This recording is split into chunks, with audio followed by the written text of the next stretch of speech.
Creating a Canva account is quick and easy, and in this video, I'll walk you through the steps so you can start designing right away. First, open your web browser and go to www.canva.com. Once you're on the homepage, look for the Sign Up button, usually located at the top right corner, and click on it to begin the registration process. Now, Canva gives you a few different ways to sign up. You can use your email address, your Google account, or even your Facebook account. Just choose the option that's most convenient for you.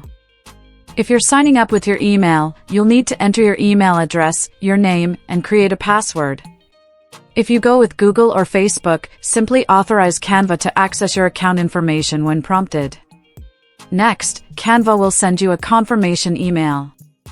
This may include a verification code or a direct link. So, check your inbox, find the email from Canva, and either enter the code on the site or click the confirmation link to verify your account. Once your email is confirmed, Canva might ask for a bit more information, like your full name and what you plan to use Canva for. Whether you're a student, teacher, small business owner, or just designing for personal use, this helps Canva tailor the experience for you. You can also add a team name if you're planning to collaborate with others, but that part is totally optional. And that's it.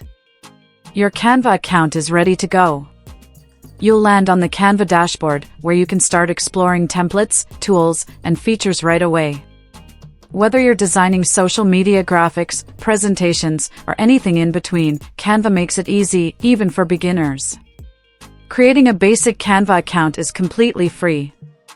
Canva does offer paid upgrades like Canva Pro and Canva for Teams with extra features, but you can skip any trial offers during setup if you just want to stick with the free version. Also, if you're part of a nonprofit, you may be eligible for a free Canva Pro account, so definitely check that out.